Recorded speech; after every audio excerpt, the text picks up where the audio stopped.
আসসালামু আলাইকুম। Real Madrid যে কঠিন একটা পরিস্থিতির মধ্যে পড়েছে, সেই কঠিন পরিস্থিতি থেকে আসলে কি উতরাতে পারবে? আগামী সিজনটা কি রিয়াল মাদ্রিদ তাদের নামের মতো করে সুন্দর করে সাজাতে পারবে?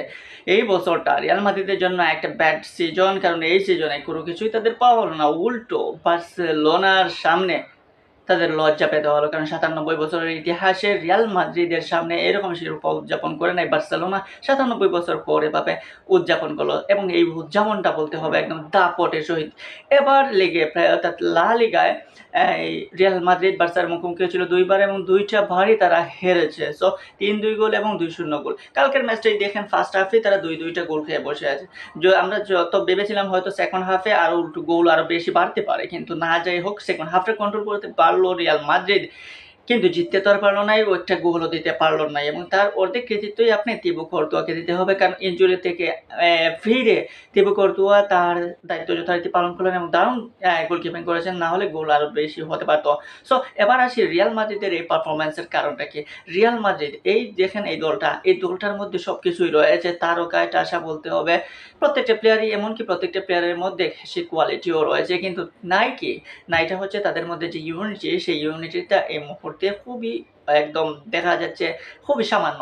যেমন বালবার্দে থাকলে একরকমের ম্যাচ থাকে, বালবার্দে বা এটার মেয়েটা নাই, এখন অন্যরকম ম্যাচ। সো কালকের ম্যাচটাই আপনি দেখতে পারেন যে বালবার্দে এমবাপ্পে নাই, সেই প্রভাবটা 100% পড়েছে রিয়াল মাদ্রিদের মধ্যে। তারা ঘুরে দাঁড়াতেই পারে নাই, তারা মানে মিডফিল্ডটা কন্ট্রোল করতে পারে নাই।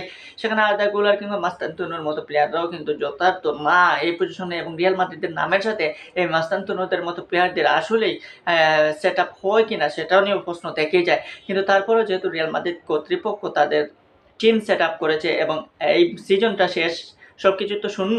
এখন আগামী সিজনটা আসলে রিয়াল মাদ্রিদ কেমন কাটাবে সেটা নিয়েও সন্দেহান রিয়াল মাদ্রিদের ফ্যানরা, কারণ এখন পর্যন্ত তাদের মধ্যে যে অভ্যন্তরীণ কোন্দল, সেই কোন্দলটা মিটে যায় নাই। এমনকি বড় বড় প্লেয়ার যারা রয়েছে তাদের মধ্যে কিছুটা হলেও এখনও সেই অভাবটা দেখা যাচ্ছে, যে ইউনিটি হয়ে খেলার মতো যে অবস্থা, বা এই প্লেয়াররা বড় কিছু করে ফেলবে, বা আর্সেনালের মতো যদি টিমটা দেখেন, সেখানে কিন্তু কোনো তারকা নাই, তারপরেও তারা দারুণ খেলে এখন পর্যন্ত প্রিমিয়ার লিগের শিরোপা প্রত্যাশী, শিরোপা প্রায় নিশ্চিত বলতেও পারেন।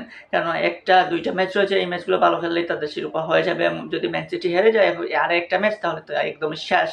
সো সেই আর্সেনালের কোয়ালিটি তো হওয়া উচিত ছিল রিয়াল মাদ্রিদের, কিন্তু সেই রিয়াল মাদ্রিদ এখনও পিছিয়ে।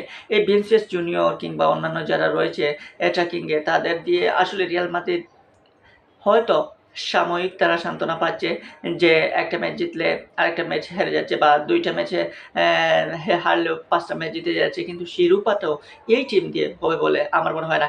এডার মিলিটাও, ভালভার্দে, এরা নাই।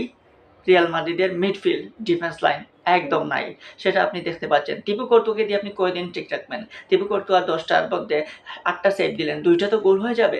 সো এই ২টা গোল যদি দিয়ে দিতে পারে প্রতিপক্ষ, তাহলে তো শেষ। আপনি ঘুরে দাঁড়াবেন কেমনে? অপরদিকে বার্সেলোনা, ওর যে হ্যান্সি ফ্লিক্সের অধীনে এই বার্সেলোনা দারুণ ফুটবল খেলছে। যেরকম ভাবা হচ্ছিল যে হ্যান্সি ফ্লিক এই বার্সেলোনাকে কন্ট্রোল করতে পারবেন কিনা, বা বার্সেলোনার এরকম একটা টিমকে কন্ট্রোল সাজিয়ে গুছিয়ে এরকম স্পিডে নিয়ে আসতে পারবেন কিনা, কিন্তু তিনি শতভাগ সফল হয়েছে না। কালকে লামিন ইয়ামাল নাই, সেই লামিন ইয়ামালের অভাবটা পর্যন্ত বুঝতে দেয় না এই বার্সেলোনা। রাফিনহা উঠলেন ৬৪ মিনিটের সময়, অল্প সময় খেললেন, ইনজুরি আক্রান্ত হয়েছিলেন, দীর্ঘদিন মাঠের বাইরে, মাঠে ইনজুরি থেকে ফিরলেন। যথারীতি ছন্দ ছাড়া থাকবেন, কিছুটা স্বাভাবিক। সো সেই রাফিনহা, লামিন ইয়ামালদের অনুপস্থিতি কোনোভাবেই কাজে লাগাতে পারলো না রিয়াল মাদ্রিদ। নামের সাথে একদম মানানসই নাই এই রিয়াল মাদ্রিদের এই পারফরম্যান্স। সো এই রিয়াল মাদ্রিদকে তাদের নামের উপযুক্ত পারফরম্যান্স করতে হলে প্লেয়ারদের মধ্যে দারুণ কিছু করতে হবে। কোচের উপর শুধু দোষ দিলে হবে না, এখানে প্লেয়ারদের 100% ঘাটতি রয়েছে প্লেয়ারদের মধ্যে। সো এই প্লেয়ারদের যে নার্সিংটা, প্লেয়ারদেরকে মোটিভেশন করাটা, বা প্লেয়ারদের এই যারা প্লেয়াররা রয়েছে তাদেরকে দিয়ে আগামী বছর হবে কিনা সেটা নিয়ে বিস্তরভাবে চিন্তার দরকার টিম ম্যানেজমেন্টের। যদি টিম ম্যানেজমেন্ট এ বিষয়ে ভালোভাবে পর্যবেক্ষণ না করে, তাহলে কিন্তু এই রিয়াল মাদ্রিদকে দিয়ে আগামী বছরও কিছু হবে না। শুধুমাত্র সেই সাবেক ট্রফি জয়ী হয়ে থাকতে হবে। নতুন কিছু পেতে হলে নতুন ধামাকা দেখাতে হবে, যেমনভাবে দেখাচ্ছে ইংলিশ লিগের দলগুলা, যেমনভাবে দেখাচ্ছে বায়ার্ন মিউনিখ, যেমনভাবে পিএসজি। সো এই লেভেলের ফুটবল খেলতে হলে রিয়াল মাদ্রিদকে এবং তাদের মিডফিল্ডটাকে আরও কন্ট্রোল করতে হবে।